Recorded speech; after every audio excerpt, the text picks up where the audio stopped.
The tale opens with a boy named Arel sitting down for lunch with his family.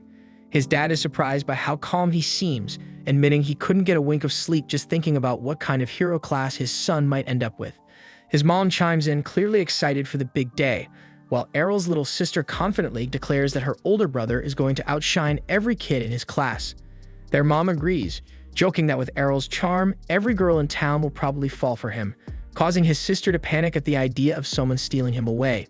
But Arel stays grounded, thinking to himself that he'll most likely be just another run-of-the-mill dude. In this world, hero classes are divine gifts handed down by a higher power when kids turn 10, giving them access to unique abilities. When the big day arrives, all the kids gather at the church for the blessing ritual, where a priest prepares to start. He places his hand gently on the first boy's forehead, and the kid instantly sees images of flames and hammers, confirming his role as a blacksmith. The then boy races back to his dad, beaming with pride while the priest moves on through the line. When Arel's turn finally arrives, his sister confidently declares he's destined for something crazy strong. He walks up to the priest, cheered on by his family. Around him, people begin to whisper, jealous of his bloodline, convinced he'll inherit advanced classes just like his famous parents, Fara, the sword princess, and Leon, the archmage. Once close, Arel closes his eyes and tries to concentrate, but no vision appears. The priest looks puzzled and finally announces that Arel is one of the rare cases, a hero with no class at all. Arel's family goes from thrilled to devastated in seconds, acting like they've been conned and that his life is now completely doomed. The following morning, Arel starts training with a regular sword. His parents reassure him that they're not going to kick him out, but Arel tells them he's totally fine and doesn't want to just sit around mooching, while his sister promises she'll back him up no matter what. Seeing how stressed they are, Arel reminds them that he's been learning swordsmanship from his mother for years, so even without a class, he can still be useful. Though in his mind, he thinks she's a terrible instructor, since every time they spar, she sends him flying across the forest with her crazy strength. After he finishes explaining, his mom tears up with pride, and his dad starts to believe he might actually land a proper job one day. But after watching them all dote on him like he's a saint, Arel gets fed up and heads off to train alone. As Arel steps into the training field, he spots two students with the swordsman class clashing blades in a playful duel. Mid-fight, the two notice Arel watching and call out, asking what someone without a class is even doing in a place like this. Arel responds coolly, saying he's here to train just like them. The boys laugh, explaining they're not training at all, they're just messing around since their class handles most of the work. Then with smug grins, they offer to show him just how much their class has improved their swordplay and jump back into sparring. As Arel observes, he can clearly see how fluid and refined their movements are thanks to their class bonus. Curious, he asks if he can spar with one of them. One of the two scoffs at the request, calling it ridiculous for someone like Arel to challenge a classed swordsman, but Arel stands firm because he doesn't think he needs a class to prove himself. Slightly offended by the confidence, the boy agrees, saying he'll gladly put him in his place. But before they begin, the boy checks if Arel still has his protection blessing, the passive safety barrier granted to everyone at birth, which slowly recharges as long as they avoid damage. Arel confirms it's fine and reassures him that he's not about to die from a spar and tells him to bring it on. Annoyed by his tone, the swordsman rushes forward and swings hard, only to be stunned when Arel effortlessly redirects his strike. A second attack comes, but Arel steps aside and counters with a clean parry. His friend, watching from the side, tells him to stop goofing around and finish it, but the swordsman replies that Arel's no pushover. Blow after blow, they clash in a string of parries until the boy realizes he's not going to win this alone, so he frustratedly calls out to his partner for backup. The second swordsman charges in from behind, but Arel senses the move and sidesteps it just in time. While watching the two stumble over each other and argue, Arel notes that their class clearly doesn't teach teamwork. Seeing the perfect opening, he goes in for the finish. The moment they look up, Arel disappears from view, then reappears under one of them, landing a clean uppercut that drops him flat. As the other tries to strike back, he ends up tripping over his unconscious partner, giving Arel the perfect shot to take him down too. With both opponents lying flat on the ground, Arel calmly declares his victory. But instead of accepting the loss, they start whining, claiming he jumped them when they weren't ready. And as the two boys start asking Arel for a rematch, he agrees without hesitation. But before they can get into it, a boy standing behind cuts through the tension and warns the duo not to be reckless, reminding them that whining about cheap shots won't save them out in real combat. The red-haired boy then glares at them, calling their behavior shameful and a stain on every swordsman out there. One of the two tries to talk back, but his friend nervously hushes him, clearly aware of the redhead's high standing. The redhead approaches Arel directly and asks if he's really the son of Fara, the infamous sword princess. When Arel nods, the boy compliments his form, saying it's clear he learned some proper blade work from his mother. But then he raises his sword and challenges Arel to a serious duel. He says that those two jokers Arel just beat don't count, they're just rookies. And this time he wants to show Arel what the swordsman class actually looks like in action. Off to the side, the two boys whisper to each other, wondering if he's the son of Evans, the village guard captain. The redhead boy confirms it without hesitation, and Arel recalls that Evans used to work closely with his mom on monster hunts. Looking at the redhead now, Arel thinks it's hard to believe he's Evans' son. He's way too pretty to be related to someone that gruff, so he wonders if the kid's gonna turn into a walking wall of muscles like his dad someday. The boy's voice suddenly shakes as he praises his father, calling him a brilliant swordsman and a wise teacher. But it clearly bugs him that Arel's mother stole the title of strongest warrior in the village. Arel picks up on the jealousy right away, and it's obvious the kid's using this duel to settle a personal grudge he has with Arel's mom. When Arel says it out loud, the redhead looks flustered, but asks if Arel honestly believes the same. And Arel smugly affirms that his mother is the strongest person in the village. The red-haired boy doesn't argue, but instead he insists that he's inherited the finest swordsmanship from his father and plans to prove that the Evans family stands above the rest. After cooling down a bit, he explains that he received his swordsman class a year ago and has been training relentlessly under his father ever since, so he believes all that hard work guarantees his victory. But Arel doesn't back down and calmly replies that he's had plenty of guidance from his own powerhouse of a mother, so he's not planning to lose either. Both of them raise their blades as the duel begins, and the red-haired boy lunges in first. Arel meets the blow with a sharp block and counters immediately, and before long, they're caught in a fast-paced back and forth. Watching them go at it, the two boys from earlier are stunned because Arel's keeping up with someone elite, even though he's got no class backing him. While observing the redhead's swings, Arel admits to himself that this guy's definitely on another level compared to the others, but his strikes are fueled more by frustration than focus. Arel bides his time, waiting for a misstep, and goes in the moment he sees an opening. But just then, the redhead unleashes a twin slice technique, knocking Arel straight into a wall. He's surprised Arel was able to block the first slash, but notices that the second hit landed clean. Finally breaking his calm, Arel demands to know what that move was. The boy explains that it's a special swordsman class skill, one that a classless fighter can't fully block. Still, Arel brushes off the pain, convinced that with enough training, he can learn how to stop it. Hearing his resolve, the redhead can't help but respect him, praising his stubborn resilience. A few mornings later, Arel is snoring away deep into the day, and his sister sneaks in trying to wake him with a kiss. Just before she leans in, Arel jerks awake and knocks her away with a headbutt. She yelps, insulted, and demands a kiss as compensation while Arel walks out of the room to grab breakfast. Their mom greets him with a smile and dishes out the food, and the whole family sits down to eat. His sister asks if he's off to train again, and when he nods, she gets visibly annoyed, telling him to take a break and just let her support him for once. Arel doesn't respond, gets up silently, and heads out. His sister watches him leave, still wondering why he's been training like a man possessed ever since coming home all banged up. Fara gently reassures her daughter, saying that there's something she doesn't know. She leads her outside, opens a wooden chest, and reveals a pile of shattered swords inside, all broken during Arel's recent training sessions. Her daughter stares, stunned, while Fara looks genuinely proud, happy that her son found new motivation after sparring with those boys. The sight makes his sister smile too, but deep down she still dreams of building a world where people without classes like Arel are treated like outcasts. Her mother listens with a warm expression, clearly moved by her daughter's idealistic heart. Somewhere in the woods, Arel slashes away at a target carved into a tree, then takes a few steps back to prepare another strike, and then releases a clean twin slice move just like the one the redhead used. Landing the hit perfectly, he nods in approval, feeling proud of the progress he's made. While he thinks getting smacked around by the redhead was actually worth it, a goblin creeps through the brush behind him, club in hand. It leaps out to ambush him, but Arel spins around and drops it instantly with another twin slice. Still pleased with how well the skill works, Arel hears a deep roar echo from behind. So Arel gets ready to head back and report the threat to the village guards, but freezes when he hears someone scream in terror. The voice sounds familiar, and realizing he doesn't have time to waste, Arel grabs his sword and sprints into the woods, telling himself he'll be okay. He crouches behind some bushes and peers out, only to see the redhead with his arm covered in blood. Standing over him is a hulking hobgoblin, and Arel starts piecing things together. Just like him, the redhead must have been out here training and took down a few goblins, which probably attracted the big one. As the monster corners the injured boy, Arel quietly moves behind it and lines up the best possible angle. Taking a deep breath, he gets ready to strike, while the redhead mutters under his breath that this is the end. The hobgoblin lifts its club to finish the job, but Arel suddenly charges in and slices it down with a twin slice attack.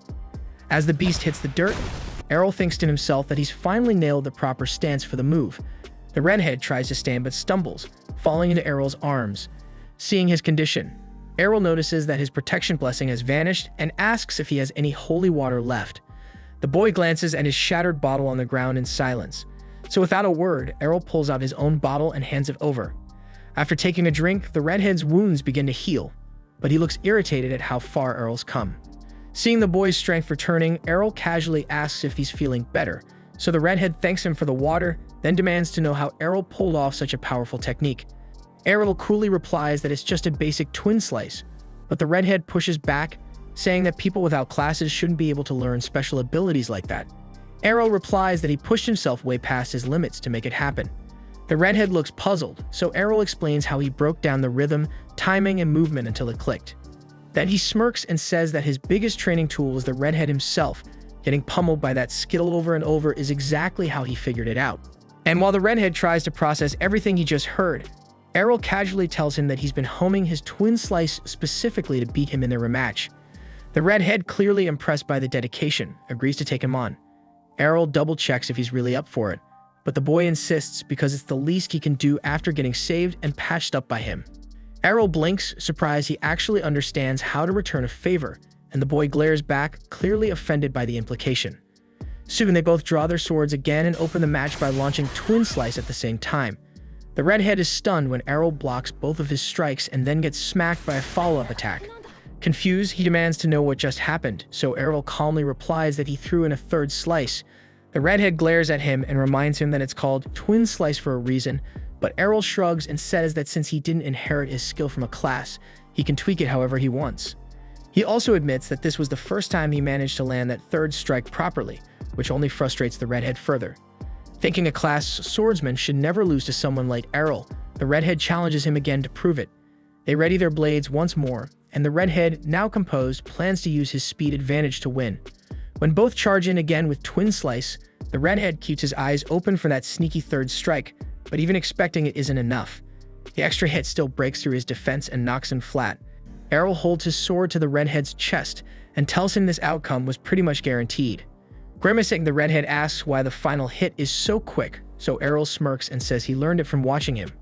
He explains that by slowing down the first two strikes just slightly, he loads all his strength into the third, turning it into a surprise finisher. Frustrated and feeling completely outmatched, the redhead clenches his teeth in defeat while Arel walks off, calm and victorious. A few days later, during dinner with his family, Fara casually brings up that Evans's son has headed off to train in Brescia.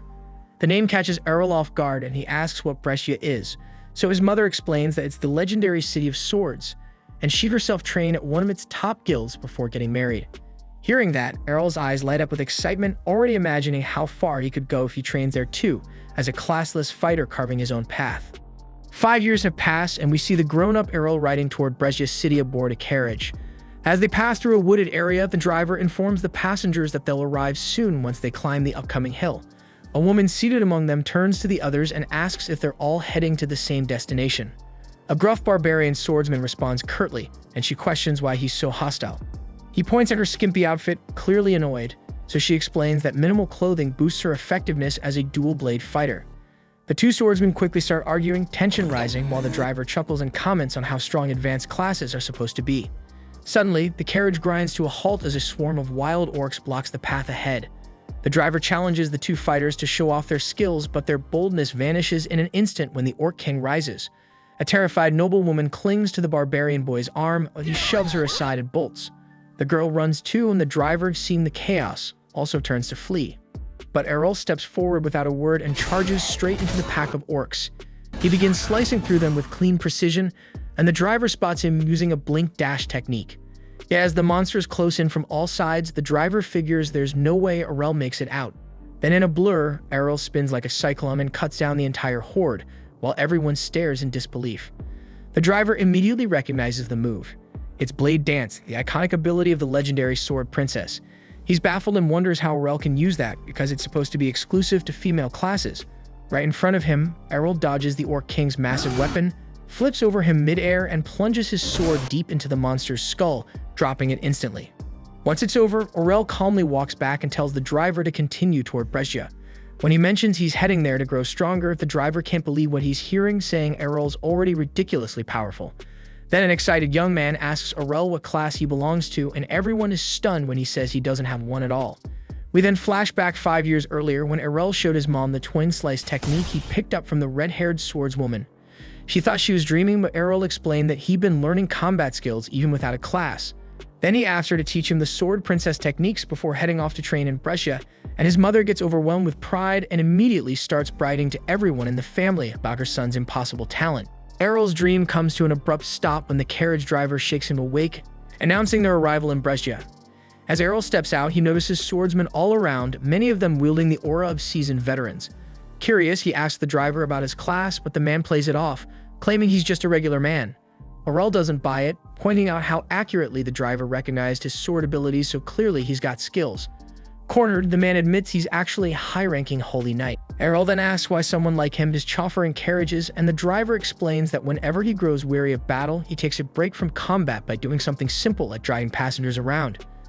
Arel nods, appreciating the idea of taking time off from constant training. The driver then recommends that he join a sword guild as a starting point. He tells Arel that Brescia hosts frequent sword tournaments where he can earn some solid prize money. But guild membership is a requirement, so Arel agrees with the suggestion, feeling eager to test himself against elite fighters. The driver also cautions him that there are some sketchy guilds around, so he should choose wisely.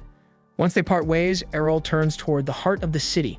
He spots a recruitment booth for the Cavaliers Guild, which only accepts Meg-Tech classes, and another called Sword Road, which appears open to everyone holding a sword. Out of nowhere, a girl rushes up and lunges to hug him, but faceplants hard when Arel effortlessly steps aside without even looking. Shocked, she wonders how he dodged her so easily and figures he must have exceptional perception. Arel's a bit lost, unsure who she is, when she immediately asks if he's looking to join a guild. He nods and she launches into an enthusiastic pitch for her brand new guild. She even pulls out a contract for him to sign, but he silently walks off. She grabs his belt to stop him and demands to know why he's leaving. Arel tells her she looks way too damn desperate and assumes her guild must be weak as hell if they're begging for members. She pretends they're part of a famous elite guild, but Arel isn't falling for it and brushes her off. She quickly introduces herself as Lilia and, in a last-ditch effort, promises to go on a date with him if he joins. Arel flatly tells her he's not interested, leaving her stunned. He walks out thinking she reminds him of his little sister, cocky attitude, flat as a board. Arel then asks Lilia which guild is considered the most powerful in Brescia, and she instantly fumes at his lack of respect. After taking a deep breath to compose herself, she tells him that the top guild is Black Blade, known for having 8-rank swordsmen. She gives him directions to their massive base, and Arel makes his way over. At the entrance, a guard steps forward and asks his business. Arel replies that he wants to join, and the guard directs him toward the application area. Arel heads that way and waits in line for registration. When it's finally his turn, the receptionist informs him that the guild only accepts applicants with advanced combat classes. Arel responds that he doesn't have a class, and the receptionist bursts into laughter before bluntly telling him to leave. The people standing nearby start murmuring about him. Arel tries to ask if he can at least take the entrance test, stating he's confident in his strength. But the receptionist refuses, insisting the rules can't be bent. Just then, several A-rank swordsmen walk in, lighting up the room, but Arel decides not to waste his time and walks out. He tries approaching other guilds throughout the city, but none of them are willing to give him a shot. All turn him away without hesitation.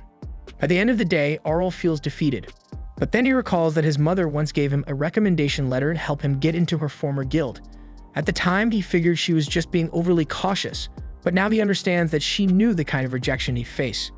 As Arel makes up his mind to head to her old guild, Lilia suddenly shows up again, but he brushes past her without saying a word. While he walks through the streets, she chases after him, pleading for him to join and help her revive her guild. Arel keeps saying no, so Lilia takes things up a notch and offers to lick his boots if that's what it takes. But Arel walks off, leaving her behind as stunned onlookers stare in silence. Even so, Lilia shouts that she won't give up on him. Eventually, Arel locates the guild's address, but Lilia catches up once more. She insists he's welcome to sign up and points to the huge building nearby. Arel is confused why a guild that big seems so unimpressive, and Lilia admits they've lost most of their old prestige. Still, she's determined to bring back the glory of the Dragon Fang Guild, the one that was once led by the legendary Dual Swords King. Hearing that name jogs Arel's memory, reminding him that his mother was once a part of that same guild in her younger days. That's when he finally agrees to take a look, so Lilia leads him inside and guides him to an open seat. Out of nowhere, Lilia's drunken father stumbles up from the couch and she instantly snaps at him. She reminds him that the doctor strictly forbade him from drinking, and besides, they don't even have money to waste on booze. But her father waves her off, clearly doesn't give a shit, and Arel suddenly realizes this man is none other than the Dual Swords King. As he spots the missing arm, the man looks at Arel and bluntly tells him to walk away because this guild's going down anyway. Lilia tries to stop him from leaving, but he ignores her completely and heads out the door. She turns to Arel, explaining that her father used to be one of Brezia's top-ranked fighters, but his career was ruined when he lost his arm. She figures there's no way Arel would stick around after seeing all this, but to her surprise, he says he's joining. Lilia thinks she's hallucinating, but Arel explains that none of the other guilds would accept him either way. She lights up and quickly pulls out a membership contract, and Arel takes a seat to sign. When he hands it back, Lilia finally notices something odd. Arel's class field is blank. Thinking it's some kind of joke, she glares at him, but Arel shows her his official certification. She examines it closely, then calmly stands up, draws her sword, and threatens to give him the deceased class herself if he doesn't get out of her guild right now. Arel asks why she's reacting like this, and Lilia shouts that she needs real swordsmen on her team. Remembering how Arel embarrassed her earlier, Lilia fumes furiously that she got humiliated by someone with no class at all. That's when a woman named Reiner walks into the room, and Lilia immediately throws herself into her arms, whining that some fraud without a class tried to trick her. But Reiner freezes and she recognizes Arel right away. Arel's confused and asks how she knows him. Reiner smiles and says they're actually from the same village. She reminds him they used to spar when they were kids, but Arel still draws a blank. Then she says they crossed paths again 5 years ago, and Arel replies that he would have remembered someone as gorgeous as her. Reiner's face goes red as a pepper, and that's when Arel finally remembers fighting a red-haired boy. Reiner laughs and reveals she's the daughter and only child of Captain Evans. Arel apologizes for not recognizing her sooner, and Reiner says it's fine, guessing her long hair probably threw him off. Thinking to himself that it wasn't her hair that changed, while his eyes drift toward her big melon. Just then, Lilia turns to Reiner and asks if this is the same classless kid who beat her. When Reiner nods, Lilia is stunned to realize it was him. Reiner, still a little sore about the past, says she's way stronger now and challenges Arel to a rematch, just like old times. The girls then escort Arel to the guild's training grounds, where Lilia can't believe Reiner is serious about dueling a guy with no class. But Reiner insists that Arel's strength is real, and she's determined to prove she can surpass him. Once they step into the arena, Lilia takes the role of referee and announces the start of the match. Reiner opens with a twin blade strike, and Arel assumes he can block it easily. But to his surprise, her attack slices clean through his attack and lands a hit on his body. Confused, Arel wonders how she managed to break his attack. Reiner lowers her massive sword and explains that it's 5 times heavier than a normal blade, meaning he can't parry it using the same move.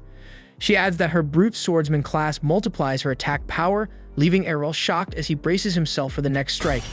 He compliments her growth while defending against her relentless flurry of blows. Realizing he can't keep clashing head-on, Arel retreats a few steps, admitting that he'll lose if he keeps this up. He's puzzled why Reiner is revealing all her advantages mid-fight, but she says it's worth it if it helps her finally beat him. Arel warns her that her speed won't be enough to land a hit, and she charges forward to prove him wrong. She knocks aside his sword and slashes at him, only to strike through an afterimage. Before she can react, Arel appears behind her and taps the side of her neck with his blade. Shocked, Reiner demands to know how he dodged her attack, and Arel casually reminds her that what she hit was just a shadow. Her eyes widen as shadow is a technique reserved for supreme swordsmen. Determined, Reiner launches another assault, but Arel effortlessly slits past every swing, telling her the move isn't as mysterious as it sounds, it's just about moving fast enough. Reiner feels insulted by how casually he downplays it, but Arel adds that it took him a lot of work to reach that level. In an instant, he disappears again and lands another precise strike, only to notice his attacks bouncing off a glowing barrier. Reiner smirks and explains that power-type swordsmen gain enhanced defense along with their strength. She goes for another strike, but Arel dodges and counters with a perfectly timed blow. As he mentions that the counter move is something his mother taught him, Reiner was already on the ground in defeat. As the duel ends, Lilia stands frozen in disbelief before announcing Arel as the winner. Reiner feels crushed, frustrated that she still lost even after training so hard, while Arel compliments her technique and progress. Yet he adds bluntly that he's simply stronger, which makes Reiner's eyes well up. Lilia rushes over to console her, furious that Arel made her cry. He looks baffled, insisting he was being nice, but Reiner pretends she wasn't crying and storms back toward the guild. Once inside, both Arel and Lilia can hear her crying and shouting that she's still lost, even after dedicating 5 long years to improving herself. After that, Lilia officially welcomes Arel as a new member of the guild. He notices how her attitude has completely flipped, though she pretends she believed in him all along. Remembering how aggressive she was before, Arel lets it slide and asks why the guild is falling apart. Lilia hesitates for a moment before admitting that they're deep in debt. When he asks how much, she motions for him to lean closer and quietly whispers the number in his ear, but she adds that they can clear all of it if they win the upcoming tournament. Lilia then explains that the event requires 3 participants, and Arel wonders aloud why Rainer is still staying with them despite their rundown state. Lilia tells him that when Rainer first arrived in Brescia, every major guild turned her down. Her father, however, saw her potential and welcomed her into Dragon Fang without hesitation. Arel nods, realizing that Rainer stayed out of loyalty to repay that kindness. Then he confidently assures Lilia that they'll erase the debt easily once they win the tournament. But Lilia looks uneasy, pointing out that the opposing guilds can field up to 5 fighters while they only have 3. Even so, while Lilia worries about the odds, Arel feels nothing but excitement. The thought of stronger rivals fills him with anticipation, and he declares that facing powerful enemies is exactly why he came to Brescia in the first place. Watching quietly from the sidelines, the guildmaster observes everything, smiling to himself as he recognizes the tremendous potential within Arel. The following morning, Arel wakes up in an unfamiliar room but quickly recalls that he's now staying at the Dragon Fang Guild. After getting dressed, he steps out and joins Lilia and Rainer at the breakfast table. Lilia greets him and asks how he slept, and Arel says it was so good, adding that it's been a long time since he slept in a real bed. Noticing how quiet Rainer is, Arel wonders if she's still bothered by losing yesterday's match. But before he can think too long, Lilia breaks the silence, excitedly announcing that they're officially registered for the guild tournament. Beaming with pride, she says Dragon Fang is registered and ready to fight. Arel curiously asks if the prize money is enough to wipe out their debt. Lilia confirms it is and begins explaining the rules of the tournament, revealing that victory requires eliminating every opposing guild member. Rainer seems anxious, concerned that their small team will struggle against larger, tougher squads.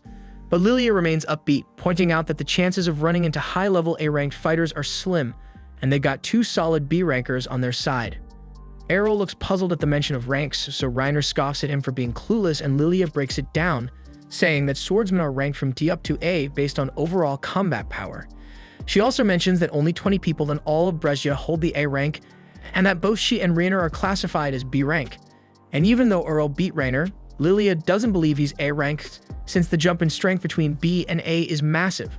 All of a sudden, she remembers the matchups for the tournament are about to be revealed, and she rushes off to check. As Lilia heads out, Rainer stands up too, and Arel asks where she's going. When she says she's heading out to train, Arel confirms she's a power bladesman and asks if she has any other abilities tied to that class. She tells him about a skill called Guts, which boosts her defense barrier significantly. Eager to learn it, Arel stands up and grabs Rainer's hands. Rainer blushes, thinking he's about to flirt, but then he calmly asks her to beat him up using her sheathed blade. Arel tells her this will bring them closer, but Rainer gets flustered and says she's not into that freaking kind of relationship. Arel quickly explains that he's not trying to be weird. He just wants to understand how her Guts skill works. Since the ability strengthens a person's resilience under pressure, he figures the fastest way to learn it is by letting her hit him over and over again. Rainer then reminds Arel that divine blessings can't simply be copied, and that her abilities were granted, not taught. But Arel brings up how he was able to learn both Twin Slice and Shadow, leaving her momentarily speechless. Without saying more, she leads him to the training field where Arel asks to borrow her heavy sword. Rainer doubts he can even lift it, but her eyes widen in shock as he effortlessly draws it. Arel calmly tells her that it's thanks to the endless hours of training he's poured in, and he's confident he can master the Guts ability too. That's when Rainer finally acknowledges his determination. She agrees to help him learn, warning that she won't be holding back. Arel feels genuinely lucky to have such a powerful ally from his hometown. Blushing from his words, Rainer raises her blade and their special training begins. Not long after, Lilia comes bursting in, completely panicked over the tournament matchups. She's in tears when she announces that their very first opponent is Black Blade, the most elite guild in all of Brescia. Knowing that their captain Jorg is a total monster with no sense of mercy, Lilia fears he'll show no restraint in crushing them. Still, she decides they'll face fate head-on and give it their all. Then when Lilia finally notices Rainer hammering down on Arel, she assumes they're having a falling out. Rainer explains it's just intense training, but Lilia remains convinced Rainer is venting her anger on him. Covered in bruises, Arel staggers up and complains that he's starving, but Lilia tells him to drink some holy water first to recover. As the days pass, the tournament day finally arrives. Arel is blown away by the enormous coliseum and the roaring crowd filling the seats.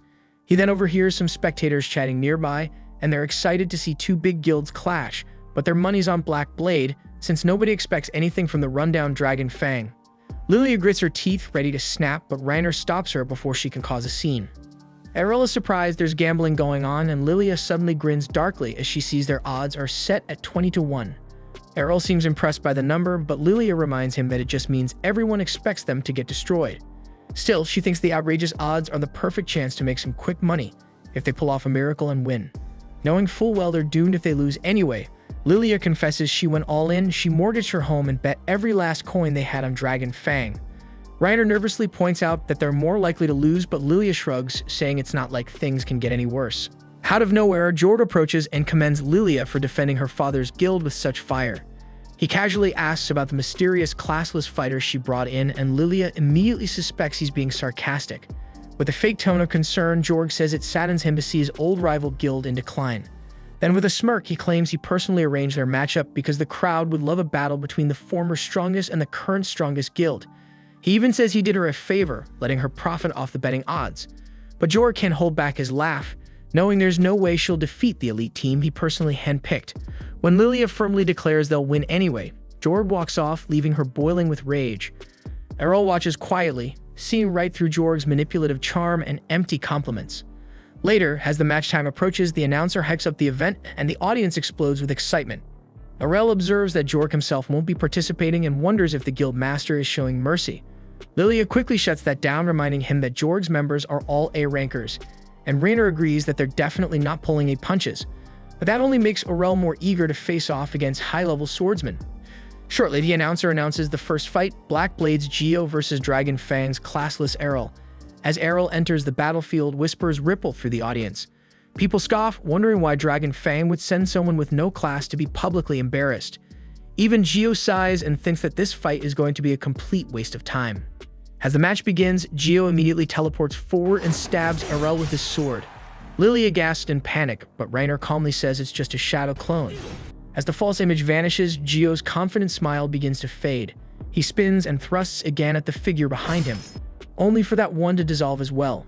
That's when he realizes there are now two more Arels standing across the arena. Thinking he can finish them all in one move, Geo charges up a blink dash and strikes, only to be caught off guard by a third version behind him. The three shadows all lunge at once, and Geo manages to destroy them, but it's too late. The real Arel emerges from beneath him and lands a clean hit, dropping Geo in a single blow.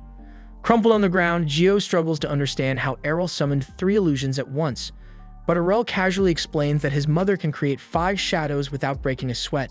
With the match over, the announcer calls Arel the winner, and the crowd erupts into cheers. Lilia jumps up, celebrating, while Reiner stares in disbelief that Arel just crushed an A-rank swordsman like it was nothing. As the medics carry Geo off the field, Arel reflects on how clean Geo's critical attack was and thinks that he still has a long way to go before he can replicate this skill.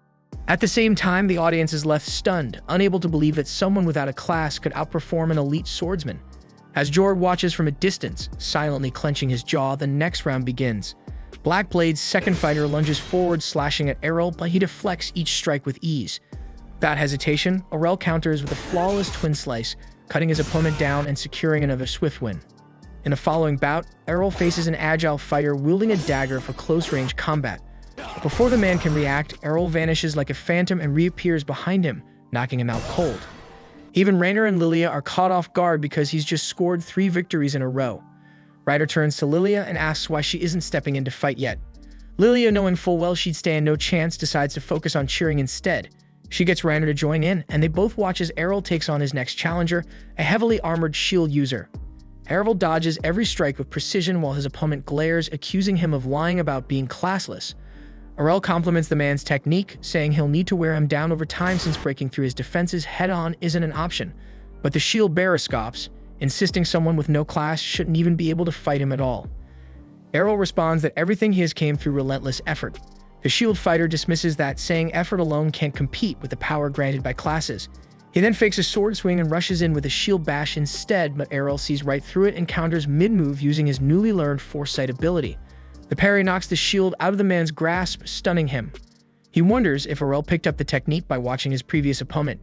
Arel admits to himself that he's still a long way from mastering it. but he's gotten good enough to replicate it mid-fight. Then Arel nails him with another counter kick, impressing even his foe with how quickly he learns. Then Arel calmly walks over to the fallen shield and picks it up. Infuriated, the swordsman charges at him in rage, but Arel casually dodges and finishes him off using the exact same shield counter against him. With that, the announcer declares Arel's 4th straight win, and the crowd starts whispering in disbelief and questions if he is really classless. So the tournament officials step in and demand proof. Arel agrees without hesitation, handing over his class card. The announcer places it into the verification crystal, and the entire stadium goes silent as the orb confirms its authenticity. Now, even Jorb begins to feel the sting of defeat creeping in. Even Reiner starts believing they might actually win this thing. Lilia, however, is fuming because if she had known Arel was this strong, she would have sold her family heirlooms to bet even more on their victory. Reiner admits she never expected him to grow this powerful, and starts wondering how exactly Arel trained over the last 5 years to become the fighter standing before them now. At the same time, Lilia is already daydreaming about marrying Arel, convinced that even if the guild collapses, she could rebuild it easily as long as he's with her. While she quietly plots her romantic strategy, Arel can't help but sense a sinister aura radiating from her and feels uneasy. Soon after, the announcer introduces Black Blade's final competitor, Master Masamune. Arel immediately notices that he's wielding a katana, and Reiner quickly identifies him as a rare samurai-class swordsman. Since Masamune has never fought publicly before, Lilia assumes he's Black Blade's secret trump card for the tournament. As the match begins, Masamune stands motionless, hand resting lightly on his sword, his calm composure alone radiating danger, and Arel feels the pressure building in the air. Seeing his hesitation, Masamune smiles faintly and says he's only waiting for Arel to step closer so he can unleash his ultimate move. Arel smirks back and begins to approach, surprising Masamune, saying they can't just stand around forever, and he wants to see the swordsman's strongest technique for himself. Masamune chuckles softly, warning that if he uses his final strike, Arel won't even see it happen. But Arel, confident in his own speed, keeps moving forward. He notes that Masamune's blade is still sheathed and guesses that he'll release everything in a single decisive draw. Arel considers using his shadow technique, but decides it's pointless because Masamune's focus is too sharp for illusions. He stops right before him, realizing that this battle will be decided in one strike. Both stand perfectly still, holding their breath. Then as Arel takes one final step, Masamune moves and his blade flashes like lightning. But in that instant, Arel vanishes. Masamune's eyes widen because Arel didn't dodge with an illusion, he vanished with his real body. Behind him, Arel's voice calmly praises Masamune's incredible speed, but says the person who trained him was far faster. Then Arel unleashes Piercing Tempest, the Sword Princess's signature finisher, striking Masamune with a storm of slashes that sends him crashing to the ground. Reiner and Lilia freeze in shock, recognizing the legendary Sword Princess technique, while the crowd erupts in disbelief. The announcer declares the result, and chaos breaks out in the stands as gamblers scream in frustration at the Black Blade team for blowing all their bets. Reiner and Lilia cheer wildly, celebrating their hard-earned victory. When Arel returns to them, Lilia tries to leap into his arms, but he instinctively sidesteps, and she crashes to the floor. He apologizes, saying it was just a habit he developed dodging his younger sister's surprise hugs. Lilia immediately cheers up when she remembers the massive payout they'll get, while Arel turns to see Reiner standing nearby with her arms out, waiting for a hug. Realizing what she's doing, Reiner blushes furiously and drops her hands, but Arel tells her that he wouldn't mind hugging her as long as she's not wearing armor. Lilia immediately volunteers to take her place, but Arel dodges her again, letting her fall face first once more. Watching from afar, Jorg grits his teeth, seething with rage as he silently vows to make them pay for this defeat. That night, when they made it back to the guild hall, they kicked things off right away with drinks flying left and right. Arel was still stunned that Lilia was even legal to drink, but she insisted she was a full-grown adult, even if she looked like she belonged in middle school. She still couldn't wrap her head around the fact that Arel managed to wipe out 5 elite-grade swordsmen from the strongest guild in the entire damn nation on his own. She figured this was her shot, and if she played her cards right, she could ride his fame straight out of the gutter. She boldly asked for his hand in marriage, swearing she could give him anything he wanted, but Arel, being the stone-cold Sigma he is, shot her down hard and said he'd rather take someone like Reiner. That hit Reiner like a truck, making her face light up red as she jumped from her seat, snapping at Arel to quit saying dumb shit just to dodge Lilia. But Arel was dead serious and asked what made her think he was joking, and she fired back that back when they were kids, he called her a dude during a sparring match. She said everyone who met her said she lacked any kind of feminine appeal, but Arel could clearly spot 2 legendary assets in front of him and didn't seem to agree. Lilia quickly picked up on the fact that Reiner had no clue how to play her own damn hand, so she figured she didn't have much competition. Sliding in closer, she started caressing Arel's thighs, saying he must be sore after all the fighting earlier, and whispered that he should stop by her room later. Rainer immediately panicked and told her to stop being so damn creepy, but Lilia just smirked, saying all she planned to do was give him a proper massage to help him unwind after such a rough day. To her surprise, Arel replied that he'd much rather get one from Rainer instead, but his idea of a massage was basically getting his ass handed to him by Rainer at the training yard while he pushed himself to learn the same reinforcement magic she used with ease thanks to her skill set and class perks. Lilia stood up on the balcony watching the chaos, wondering if Arel even knew what a real massage was supposed to feel like.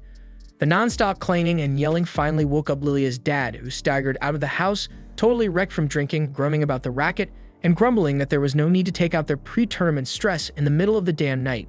But Lilia tells him straight up that they actually won the match and not against just anybody, but against the current strongest guild out there. That instantly catches his ear, though in his head he figures Black Blade must have thrown in some rank B or C newbies just to get wiped. Then Lilia drops a bigger surprise, saying every single one of them was A tier. And not only that, but Arel took them all down on his own without backup. That snaps her dad out of his booze haze as he stares at Arel, all bruised and busted up, trying to figure out if this kid is really the real deal. Lilia adds she made a stack of bets, and since Arel wiped the floor with the enemy team, she hit the big time. Now they're not just out of debt, they've got more than enough to keep the guild running. Her father stays skeptical, saying that if the kid really is that strong, then it's just a matter of time before some bigger and richer guild comes to scoop him up, so she better not get too comfortable. But Lilia fires back that there's nothing to worry about since she's planning to marry Arel anyway, and once that happens, he's locked in for life. Arel shuts that idea down right away, then shifts his focus to her dad. He says Lilia might be a stubborn little pain, but at least she's not some quitter who bailed on everything. That was a clear shot at her dad, who glares at him with warning in his eyes. But Arel just keeps going, telling him to stop sulking and start acting like someone his age, especially since he still has one working hand and could damn well use it to swing a blade. That sets him off, and he grabs Arel by the collar on the spot and tells him to stop talking about things he clearly doesn't understand. He says a dual-wielding swordsman who can't dual-wield anymore is just a waste of space. Arel doesn't back down and says he disagrees since he's a classless fighter still pushing forward and trying to make something out of nothing. Her dad shoves him back and walks away without saying another word, heading upstairs. Lilia and Rainer rush over to Arel, checking if he's alright. Lilia apologizes for what her dad did and thanks Arel for speaking up. Arel says even with one arm gone and years of doing nothing, her dad is still insanely strong, and it's a shame all that strength and experience is going to waste. He starts thinking about all the cool skills he could pick up from a guy like that and makes a promise to himself to get Rod to grab that sword again. Lilia hears him talking about learning and casually brings up the dungeons under the city as a good place to start. Arel doesn't have the slightest clue what a dungeon is, so Rainer steps in and explains that dungeons are underground caverns crawling with monsters, usually spawning in the hundreds and packed with deadly traps. It's one of the best spots to rack up combat experience, sharpen new techniques, and level up fast, especially with the Sword God Cup coming up. Arel clearly has no idea what she's on about, so she breaks it down further. Every year, the city throws a massive tournament where the top swordsmen from across the country show up to prove who really sits at the top. Without wasting time, Lilia whips out a registration form and tells Arel to fill it if he wants in. But right in front of her, to Rainer's total shock, he tears it clean in half. Rainer looks stunned and asks if he's seriously skipping the contest, but Arel says Lilia tried to slip one past him and had handed him a damn marriage certificate instead. Lilia laughs it off, saying she was just messing around and wanted to see how far she could push it. But Arel's had enough of playing nice, and he grabs her from behind and locks her in a rear naked choke just to teach her a lesson. By the time morning rolls in, Arel wakes up with Lilia trying to launch some kind of sweet ambush, but he reacts fast, dodges her, and ties her to the bed before heading out like nothing happened. Later that same day, the whole crew heads toward the dungeon grounds, where Lilia starts explaining the basics. Every adventurer stands on a teleportation circle, which lets them jump to a dungeon floor they've already been to, and you can't skip ahead to new levels unless you've physically been there before. Lilia brags she's made it to level 12, while Rainer has hit floor 14.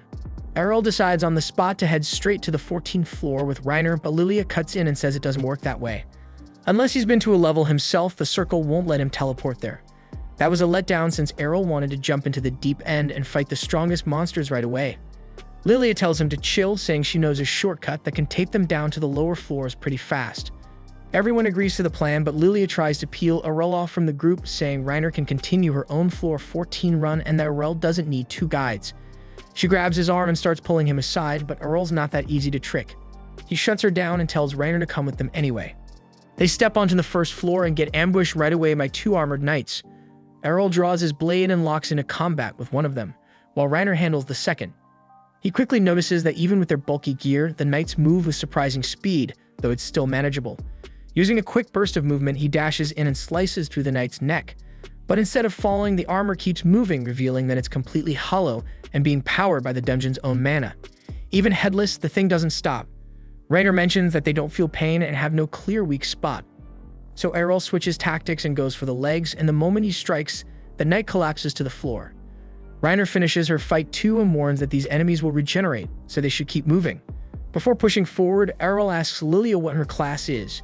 She proudly says she's a fencer and offers to teach him anything he wants, whether it's in the training arena or in bed. But Arel turns her down again and walks off without saying more. Just before they reach the second floor, they hear a voice crying for help behind a nearby door. As they approach, they find a man drenched in blood, kneeling on the floor and begging them to save him. Reiner suggests taking him to the surface, but he refuses, claiming his teammates are still trapped inside after triggering a trap. He pleads for their help, and Lilia instantly asks how much he's offering. To her surprise, he actually hands over a decent amount of cash from his gambling winnings. Still, something about the guy doesn't sit right with Arel. Walking behind him, Arel watches closely. From his own experience, anyone bleeding that badly wouldn't even be able to sit up without holy water, let alone walk all the way back here. He realizes the blood and wounds are completely fake, but he keeps it to himself, thinking this might turn into something more entertaining. The man leads them into a hidden chamber where they spot a long trail of blood and a small puddle in the center, with a single gold coin placed neatly in the middle. Lilia's eyes light up the second she sees the coin. As she reaches for it, a teleportation circle activates beneath their feet. Reiner catches on that they walk straight into a trap, while the man smirks and admits he got paid well to set it up. What he didn't expect was for the magic circle to drag him along too. They'd all reappear on a floor none of them recognize, not even Reiner, which means it's deeper than the 14th level, but so far no enemies have shown up. The man who faked his injuries was now trembling uncontrollably, his voice cracking as he muttered that they'd somehow stumbled onto the dungeon's final floor, the one said to house the advanced sword god. Right then, a knight clad in rainbow-colored enchanted armor appeared before them. Lilia wasn't buying any of it, brushing off the whole sword god class as a dumb legend. Arel, on the other hand, instantly recognized how bad the situation was. He shoved Lilia to the ground just as the sword god unleashed a high-speed slash that tore straight through the dungeon walls. The moment the dust settled, the sword god charged directly at Arel. He barely managed to lift his sword in time to block the hit, and even then the force slammed him into the wall. Still, he realized he only survived it thanks to the reinforcement training Reiner had drilled into him. He went on the counterattack immediately, swinging at the knight, but his opponent was insanely fast and danced backward with expert-level footwork. That made Arel grin, saying this was the perfect time to test his limits. His party was stunned as he stepped in again, using the same divine step technique, launching a flurry of strikes that the knight caught and blocked one by one. The pressure pushed the knight back, but he suddenly activated a skill that spiked the gravity in the room, pinning everyone else to the floor. But Arel stayed on his feet with ease because he'd already gone through this kind of pressure back when he was a kid. His mom used to train him under the same conditions where standing alone took everything he had. When she came at him back then, he was completely helpless. But now things had changed. He pulled out the gold coin and used it to cancel the effect, opening a small window in the knight's defenses. Arel didn't waste it, and he tapped into one of his strongest moves, a technique called Infinite Break. The impact shattered the knight's body completely, leaving the others in stunned silence. He then took a sip of holy water to recover his strength, and then the entire group exited the dungeon safely through the teleportation portal. Back at the tavern, Rod was once again drowning himself in booze when he overheard three loudmouth punks bragging about how they lured the new recruits from the Dragon Fang Guild straight into a trap, proudly saying those poor bastards probably weren't coming back. Rod stood up, walked over, and shattered their table with a single punch. He demanded they spill everything they knew, but before they could answer, Jorg stepped in and called him a useless drunk. Rod instantly put the pieces together. If Jorg was involved, then Lilia's odds of making it out alive were practically zero. Crushed by the thought, he lunged at Jorg in a rage, only to get tossed aside like garbage. He hit the ground hard, stuck there on his knees, wishing there was something he could do to save his little girl. But then a voice by the door pulled his attention. He turned around and saw Lilia walking in with Arel and Reiner, casually talking about how hungry they were. Lilia quickly spotted her father and that smug bastard Jorg, but she was caught off guard when Rod pulled her into a tight hug and quietly thanked whatever was up there that she was still alive. Rainer stepped forward and called Jorg out on the spot, saying they got everything from his lackey, who confessed the whole thing was his doing. Jorg, like any sleazy politician, denied everything without hesitation and claimed that anyone who enters the dungeon is responsible for their own damn safety. And Arel couldn't exactly argue with that. Rod warned Jorg that he wasn't going to walk away from this clean. Jorg brushed him off again, called him a washed-up drunk who should have stayed in the gutter, and left without a care. Arel just stood there wondering what kind of garbage he'd have to deal with next. A few days go by and Lilia receives a scroll containing the full lineup for the preliminary brackets of the tournament. To her dismay, she discovers that she's in the same bracket as Arel, a revelation that immediately deflates her confidence, as it means she now has virtually no chance of winning the prelims and representing her guild in the main event. Arel, slightly puzzled by how the preliminaries work, is quickly brought up to speed by Rainer, who explains that the Sword God tournament draws such an overwhelming number of participants that it's impossible to include everyone in the main bracket. As a solution, the city runs a preliminary round where participants are sorted into random brackets based on a dice roll. It's entirely luck-based who ends up facing whom, and the winner of each bracket earns direct entry into the official tournament. Looking over the scroll Rainer is holding, Arel notices that she's actually placed in a different group than Lilia. She quietly breathes a sigh of relief and offers a silent prayer of thanks, knowing she wouldn't stand a chance against him if they had been matched. She then starts praying again, this time for a smooth path through her prelims. When Arel jokingly teases her about having unresolved daddy issues, Lilia cuts in, saying it's time to return to the dungeons for more training. Arel, on the other hand, seems completely fed up with dungeon crawling and just wants to bail. Lilia tries to play the charm card, insisting that she needs a strong man to protect her if anything goes sideways. Rainer, watching this unfold, makes a mental note of how helpless she sounds and quietly vows to give her a lesson or two about standing on her own. Just then, before anyone can leave, Rod enters the room with exaggerated concern, pulling his daughter into an embrace and reminding her to be extra cautious, just in case Jorg decides to make another move. Lilia sees the fear in her father's expression and promises to be careful before heading out. As Rod turns around, he finds Arel silently watching him with a judging stare. Rod defends himself, saying there's still time for him to get his act together and be a better father. Arel simply smiles and responds that it's never too late to be a decent person, then walks off. 2 weeks later, the day of the preliminaries finally arrives. The matches kick off as crowds roar from the sidelines, cheering on the fighters as blades clash and sparks fly. Bit by bit, the ranks begin to thin as combatants are knocked out, and Lilia unfortunately ends up losing her match without even making it far enough to face Arel. Lilia then sulks quietly in the corner, brooding over the outcome and clearly disappointed, as she had at least hoped to make it to the finals this time. But Arel shows no sympathy for her frustration, casually remarking that all her concern about being in the same bracket as him was pointless because she would have lost either way.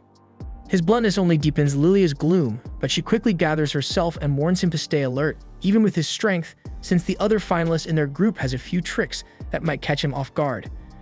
Arel, on the other hand, doesn't seem remotely concerned and remarks that he's already encountered nearly every kind of technique during his battles inside the dungeons, so it's unlikely this opponent would catch him off guard. Still, Lilia remains unconvinced and explains that the red-haired swordswoman is actually a magic swordsman, someone who could channel spells through her sword, enhancing it with mana and added force.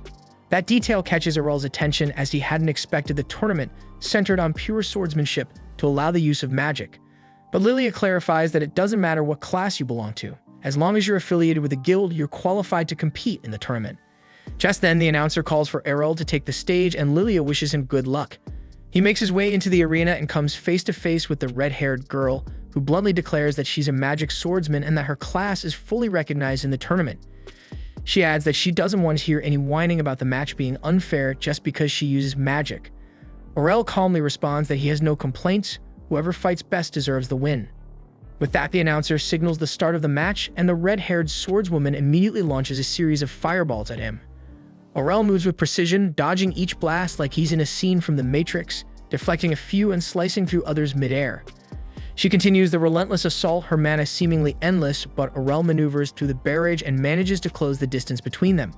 He strikes with intent, aiming to end it quickly, but she blocks just in time and counters with another fireball, forcing him to retreat. As the duel continues, Arel begins to analyze her rhythm and notes aloud that it must be convenient to switch so easily between long-range and close-quarters combat. She smugly replies that her talents are natural, and someone like him without a class could never hope to match her. But Arel fires back, pointing out that while she dabbles in both styles, she has yet to truly master either one. That really sets her off, and she furiously vows to make him eat his words. She channels her magic into her sword, igniting it in flames, and proudly declares that only a true magic swordsman can wield a weapon like this. With that, she swings the flaming blade, sending a wave of fire trailing toward Arel, who calmly steps aside and cuts right through it. Still, even he begins to struggle to predict her next move, thrown off by the unpredictability of her footwork and sudden attacks. Acknowledging her skill, Arel comments that she must have spent a fair amount of time honing her craft. But then without warning, he plants his feet and stops moving altogether, effortlessly deflecting each of her fire-infused strikes from a single position, showing her what real technique looks like. He remarks that if her foundation in swordsmanship had been more solid, even slightly above the average, she could have made things far more difficult. But at her current level, she barely stood out from a background NPC. The words cut deeper than a sword. Humiliated and rattled, the girl lashes out wildly. Arel seizes the opening and unleashes a twin slash that extinguishes her flames instantly, leaving her stunned. Before she can even register what's happened, he uses Blink's step to teleport behind her and knocks her out cold with the blunt end of his sword. The arena erupts in applause as the judges officially declare Arel the victor of the fourth bracket. But while the crowd cheers, Arel is already deep in thought, wondering how he can replicate and refine the techniques she just used against him. A few days later, the final tournament is about to begin. Lilia returns to the guild house and tries to wake her father, insisting he join her to watch the event and cheer for both Arel and Rainer, who each won their respective blocks and earned a spot in the main tournament. Without even opening his eyes, her father tells her to go on her own because he isn't interested. Try and provoke him, Lilia accuses him of being too scared to face Jorg. That gets a reaction as Rod snaps back, insisting he's not afraid of Jorg. But his anger quickly fades, and for a moment he lowers his guard. In a rare display of honesty, he tells her that he picked up his sword again yesterday and realized just how rusty he's become. So rusty, in fact, that he doubts whether he could even win the Sword God tournament anymore. Lilia is instantly furious, reminding him that she didn't even qualify for the prelims, so hearing a man who still could make the finals calling himself rusty is beyond insulting. She tells him to take a good look around. Most swordsmen train their entire lives and still don't make it past the first round, while he still has what it takes to stand among the top. Eventually, Rod agrees to come along, and as they make their way to the stadium, his thoughts drift back to the days when he trained Rainer, back when he still had both arms before becoming the one-armed relic he is now. He reflects on those memories with quiet warmth and finds himself wondering how Rainer will fare today. After all, she's his oldest student at this point, and he feels a deep connection to her progress.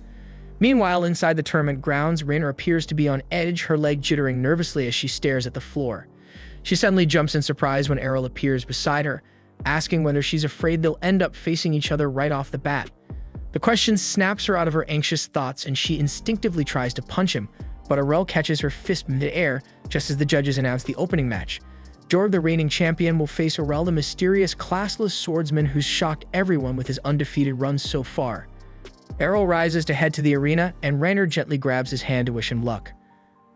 Arel then steps onto the battlefield, and from the stands, Lilia yells out, cheering him on with a crude but heartfelt battle cry, telling him to crush Jorg and shred him into 64 pieces.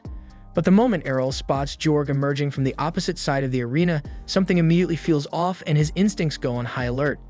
Jorg's eyes are glowing purple, a sharp fang protrudes from his mouth, and a single twisted horn juts from his head, so he looks like he's been possessed by something demonic. Arel's senses flare as he realizes this isn't going to be a normal fight, but it's Rod who puts the pieces together first. The moment he sees the weapon Jorg is wielding, he shouts out a warning to Arel, ordering him to stay back. The sword in Jorg's hand is not just any blade, it holds a powerful demon sealed within. Jorg speaks, but even his voice has changed, deeper and distorted, as he calmly admits he didn't expect anyone to recognize what he's become. Lilia, clearly unsettled, doesn't understand that Jorg should know exactly who Rod is. But Rod explains that this isn't Jorg speaking anymore. The demon inside the sword has taken over completely, which means Jorg no longer has control over his actions.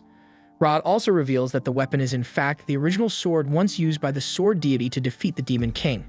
However, before his death, the Demon King cursed the blade, tainting it so severely that it was supposed to be sealed away forever in the royal vault. The demon grins, stating that although he was sealed away for centuries, he remained patient, waiting for the day someone would come along to set him free and claim his power. And that day finally came with Jorg. With a voice that echoes across the stadium, he declares his identity to all present. He is Gelda, the destroyer of mankind. The announcement sends a chill through the crowd, and even Rainer rushes outside wide-eyed. She admits she always believed Gelda was just a legend, a bedtime horror story to frighten children. The demon who, according to myth, had the power to wipe out the entire world. Panic breaks out instantly as people in the crowd recognize the name and scramble in terror, triggering a full-blown stampede. But Gelda delights in the chaos. The sound of terrified humans fleeing for their lives is music to his ears, and he's not about to let the show end so quickly. He conjures a massive magic circle beneath his feet, and in an instant, the entire stadium is sealed within a dome of swirling magical energy, trapping everyone inside. He cackles at the unfolding nightmare, savoring the fear as he declares he'll slaughter them all for his own amusement. But to his surprise, Arel doesn't flinch, and he remains exactly where he is, sword already drawn.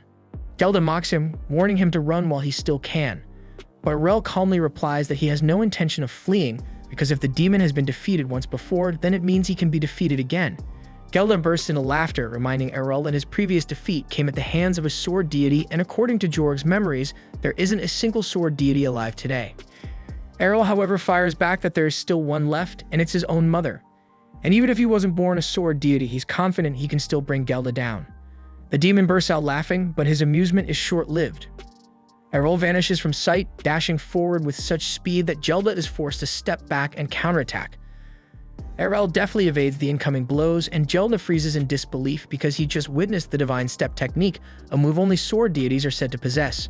However, Arel doesn't give him time to think and keeps using the divine step, appearing and striking from multiple angles, pressing the demon hard.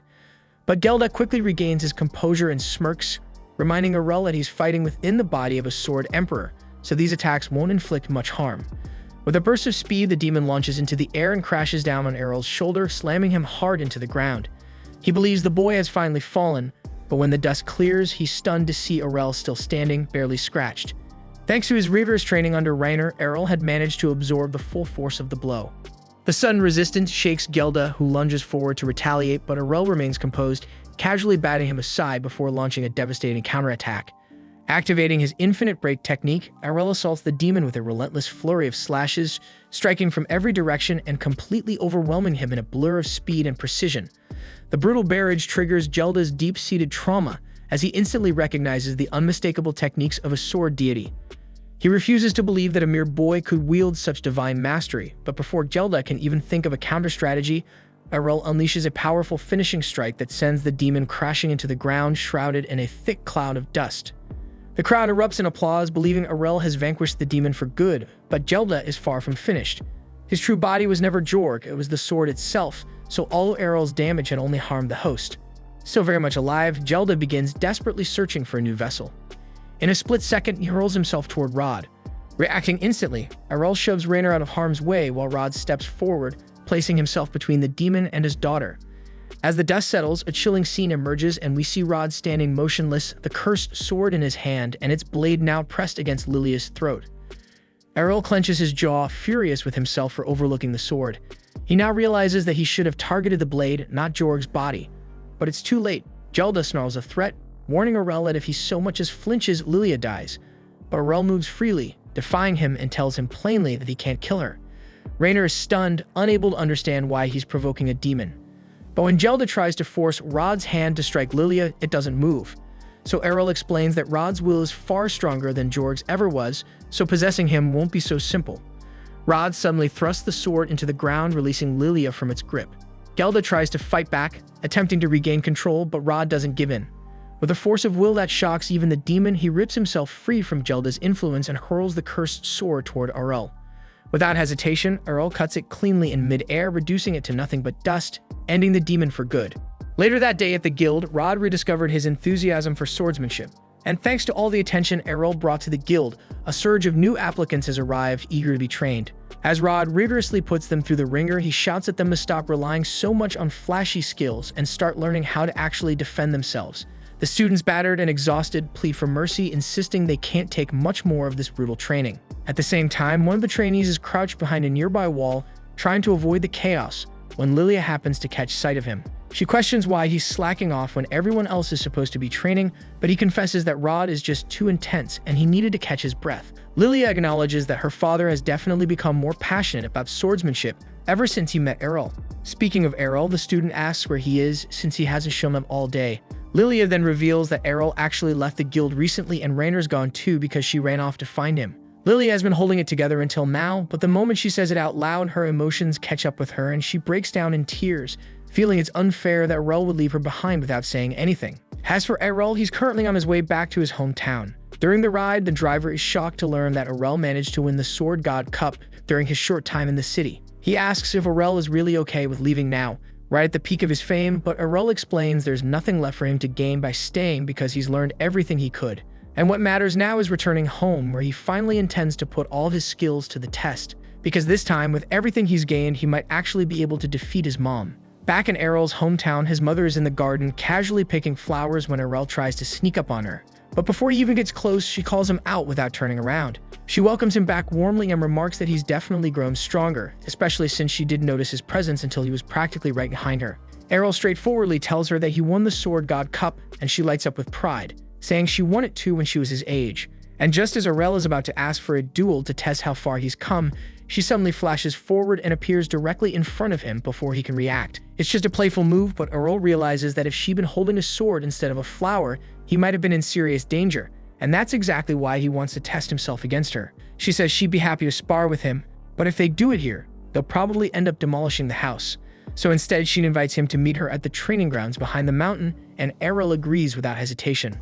Once they reach the training grounds, Fara cheerfully tells him that she's eager to see just how strong her son has become, then immediately lunges at him with another divine step attack. But having seen her use it once already, Arel has now figured out how to counter it. He raises his sword just in time to block her attack, then leaps into the air and executes a swift combo using Divine Slash followed by Twin Blades Slash. Fara, however, manages to deflect all of the incoming attacks before they can connect. She's genuinely impressed that Arel was able to improvise a way to merge two techniques so fluidly. When Arel asks which skill she used to block him, since he's never seen it before, she calmly tells him she wasn't using a skill at all. By observing Arel, Fara learned not to depend too heavily on techniques herself, explaining that she was simply countering with regular sword swings. At the same time in town, the villagers suddenly hear a series of loud booms echoing from the forest. Everyone panics, fearing it could be a powerful monster, but it's actually just Arel and Fara clashing at full power. Fara attempts to use Divine Presence to slow Arel down, but it no longer works because he's already mastered it, rendering its effects useless. Fara is impressed by how far he's progressed, and she tells him it's time for her to stop holding back. Arel replies that he's about to do the same, and the two charge forward, striking each other simultaneously with infinite break. At the same time, Rainer has just returned to town as well, but notices there's no one around and wonders if it might have something to do with all the noise coming from the forest. Still, she doesn't care about that right now because she only wants to see Arel again. She knocks on the door of his house to check if he's home, but to her surprise, a young girl answers. Rainer assumes this must be Arel's younger sister Mira and kindly asks if Arel is around. However, after one quick glance at Rainer's two bombshells, Mira immediately grows jealous and calls her a cow before trying to slam the door shut to blow them up. Rainer is left completely confused, unsure why she keeps getting called a freaking cow, but she holds the door open and explains that she only wants to talk to Arel. Mira, however, refuses to listen and snaps back that Arel would nehever want anything to do with a redhead cow like her. Right then, Arel and Fara return home, and Fara immediately tells her daughters to stop being rude to their guest. Mira lights up when she sees Arel and rushes straight into his arms, though she can't help but notice how bruised he and Fara look. So Fara casually explains that she and Arel had a sparring match and may have taken things a bit too far.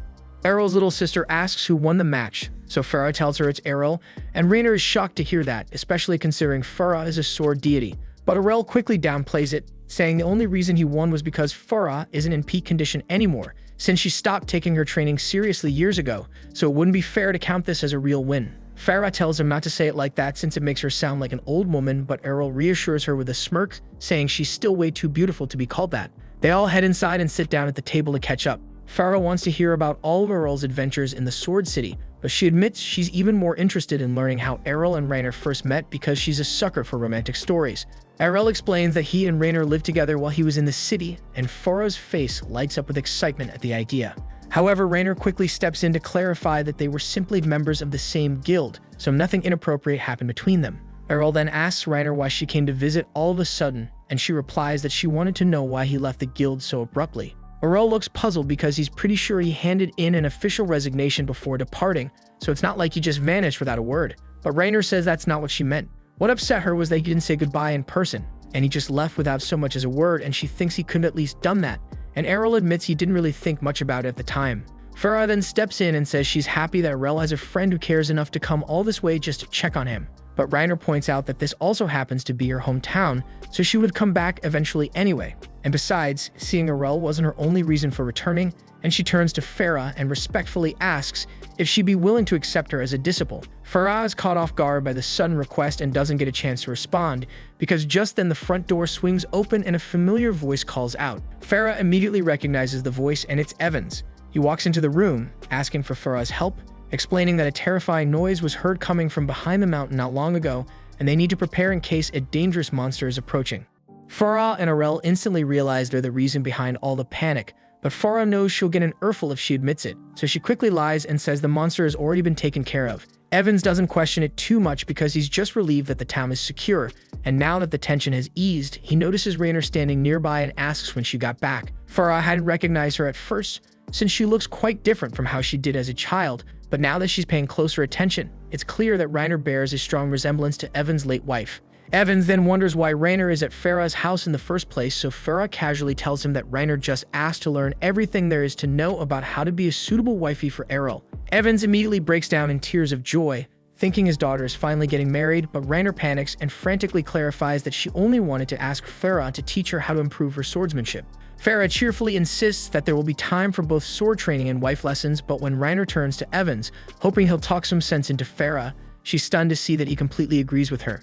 After losing his wife, Evans had always worried about Reiner's future, especially since the only thing he ever taught her was how to fight. So he's genuinely happy to hear that Fara is willing to teach her some practical homemaking skills as well, so Fara assures him that he can trust her to look after Reiner properly. Evans is grateful and says he'll head back to his duties now, officially leaving Reiner in Fara's care. He tells her to do her best, and Reiner is left staring in disbelief, trying to process how the situation spiraled like this. Meanwhile, Arel's father has been tucked away in his study the entire time, fully focused on his magical research. But he's not surprised when Arel walks in, and as he already overheard the commotion earlier. Arel asks how Leon's research is progressing, and he's glad to hear that he's very close to a breakthrough. If his hypothesis is correct, it could turn into a true ultimate technique. Setting that aside, Liam then asks if it's true Arel brought home a cute girlfriend, and Arel doesn't exactly deny it, though he says he'd describe her as more gorgeous than cute. That said, he didn't come here to talk about Reiner because there's something more important on his mind. Arel explains that he just managed to defeat Fara in a duel, so now he wants Liam to teach him magic. However, Liam quickly shuts that idea down, saying it would be impossible for Arel to learn magic and that he should just forget about it altogether. And while that is happening, Fara is in the kitchen with Reiner trying to teach her how to cook. Reiner agrees to give it her best shot, but she has absolutely no experience with anything outside of wielding a sword, so much so that she ends up accidentally smashing the entire table to pieces. Reiner apologizes for the mess, but Fara laughs it off, saying it just means they'll have to start with the absolute basics. Not long after, Arel and Leon finish repairing the table, and while Arel is putting the tools away, he casually asks why Leon didn't just use magic to fix it, and Leon explains that Fara prefers it when he does things by hand. Still, since Arel seems curious to see some magic, Liam picks up Mira's broken mug and casts a rebuild spell, restoring it perfectly. Then, while they're putting away the rest of the supplies, Leon tells Arel not to get his hopes up too much about magic. He's already proven that someone born without a class can learn to use a sword, but magic is a different story. It requires a large mana pool, and that's not something you can train your way into. Arel admits that learning magic without a large mana reserve would be impossible. However, he asks if he'd be able to use magic at all, assuming he had some mana in his body. Leon replies that technically, Arel might be able to learn a few spells even without a mage class, so long as he does have mana. But he also doubts that's the case, since if Arel really had magic in his body, he probably would have accidentally triggered a spell at some point already. However, Arel insists that he does have mana.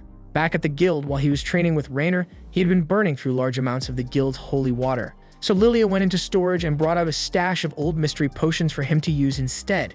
Reiner warned him not to drink them, since they could be toxic, but Arel figured drinking poison might unlock a poison-resistant skill, so he went ahead and did it anyway. In the end, the potions didn't poison him, but Arel is convinced they restored something within his body, not divine protection, but something else, and he believes it was mana. If that's really true, then Liam thinks Arel might actually have a shot at learning magic. He asks Arel if he can still feel that mana in his body, and after Arel confirms he can, Leon tells him to try moving it around and focusing it into a single point. Arel gives it his all, and at first nothing seems to happen. But after a few moments, a faint blue glow begins to shimmer in his hand. His father lights up with excitement. The glow may be dim, but it's undeniable proof that Arel possesses mana, even if it's only a small trace. However, the moment doesn't last long because Arel starts feeling dizzy as even generating that small light drained every bit of mana he had. Leon tells him that before he can even think about casting actual spells, he's going to need to work on expanding his mana pool. Fortunately, if there's one thing Arel excels at, it's hard work, and Leon believes he can make it happen in no time. The following morning, Arel marches into the item shop and drops a heavy pile of gold coins onto the counter, announcing that he wants to buy every mana potion they have in stock. From that point forward, he begins a rigorous routine, constantly draining and refilling his mana pool to force it to grow. And after 6 months, Arel's effort pays off, and his mana pool has increased enough for him to stably maintain a floating ball of mana. Liam proudly congratulates him on his progress, but there's still a long road ahead as Arel's current mana output is only equivalent to that of a typical 10-year-old. Leon then hands him a piece of parchment inscribed with Magiscript, the written language of magic, and explains how this will be different for him. Normally, someone with a mage class would instinctively gain the script for each spell as part of their skill set, but since Arel has no class-based magic skills, he'll have to manually memorize the script for every single spell he wants to use. It's going to be a demanding process, so Leon recommends that Arel consider studying the basics in the City of Magic, though he'll need to further train his mana before he can meet the minimum threshold required for entry. This was the end of episode 6. Subscribe to not miss the next episode.